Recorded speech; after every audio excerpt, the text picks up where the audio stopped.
Hello and welcome to massagetime.co.uk with me, the eccentric healer. The scalene muscles. There's a group of muscles on the side of the neck called the scalenes. So you have the anterior, middle and posterior scalene. Through experience, I've learned that the anatomy books may have actually got this one wrong.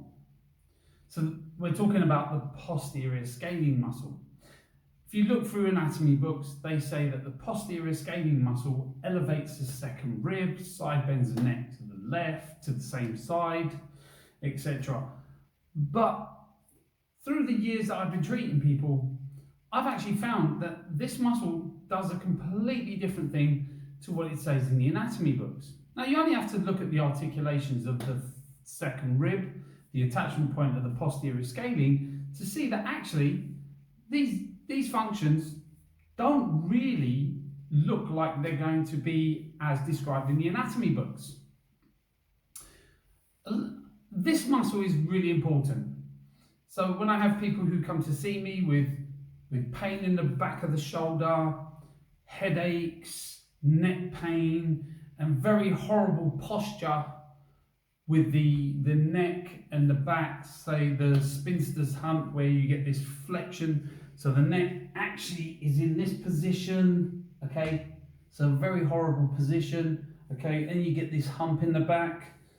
I found that the posterior scalene muscle has a lot to do with this.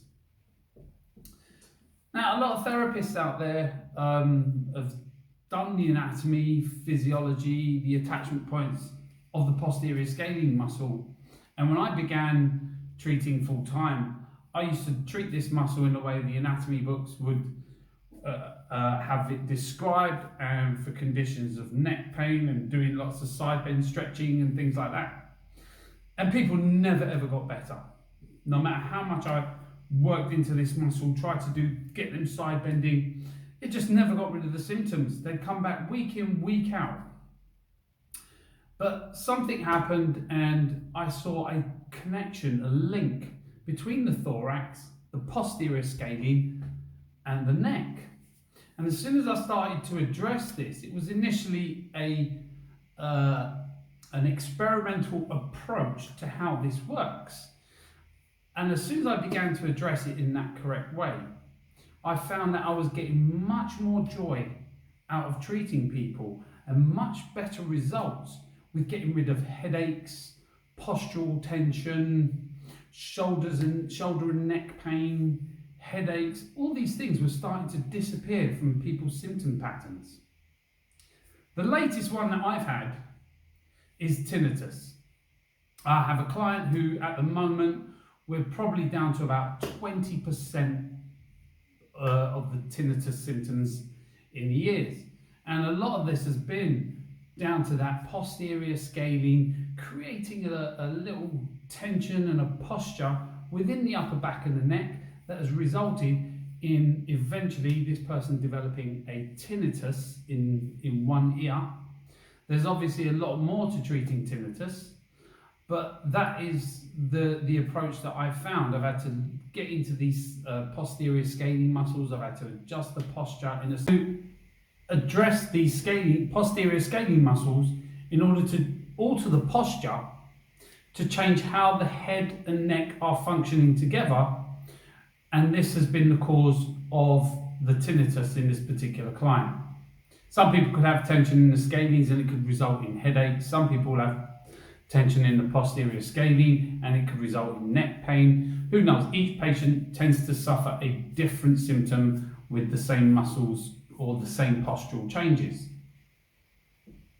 So maybe you're wondering what makes me any different to the anatomy books. You know, we're talking 100 years of 200, 300, maybe even thousands of years when they first started to look at anatomy. So what makes me any different? Well, it's trial and error. You've got knowledge and you have experience. And I'm always someone to question things. If something's not working, I'm not going to just blindly carry on and go, well, it's not working, it's not doing any good. I'm going to have a look. And through my journey, I observed the anatomy. I looked at the thorax. I looked at the first, second, third, fourth rib. I looked at the scalenes. In fact, it was first noted on myself when I began side bending and realised that while I was side bending, I no longer could rotate my head and neck effectively. I was getting pain. I couldn't lie on my pillow at night to fall asleep. As soon as I stopped side bending and began rotating my head and neck left and right, getting a nice posture, raising the chest, stretching out the suboccipital area, I started to realise that my neck pain started to decrease. And then I began questioning why. So the posterior scalene, as stated in the anatomy books, I believe is 100% incorrect. And even the function. See, the function of the posterior scalene is not to elevate the second rib. The posterior scalene attaches to the rear of the second rib. So the posterior aspect, that's where the rib has an angle and a curve where it comes to the front. Now, anybody who does anatomy will know that the upper 4 or 5 ribs act in what's known as pump action. So they rotate up and down, okay? They rotate within the joint with the transverse process of the spine. It's rotating. So therefore, you can't elevate it, because if you elevate it, you're just impacting the small ball and socket joint that the second rib has with the transverse process of T2, and so it can't elevate. It has to rock and roll, so you can't elevate it. So therefore, these things have been overlooked by the anatomy. Secondly, side bending. I don't believe it does side bend. I believe it has a completely different function to what is stated in the anatomy books. So over the years, we're talking 4, 5, 6 years that I've been treating the posterior scalene in this way, I've had such success with clients. So what I'd like you to do is go back to your anatomy books, pick up a real bone, have a look at how the second rib fits into the T2 transverse process, and see for yourself. And the next time you're getting a headache, if you're not an anatomy student, you're just a patient who has problems with head and neck and real pain going down into the shoulder blade and you can't quite get it, and then it goes out to the shoulder, have a look at your posture, your neck posture. Think about this posterior scalene. Could this be something that's causing you problems? Well, you've been listening to The Eccentric Healer at massagetime.co.uk. Hope you think a little bit more about your anatomy. Have a good day.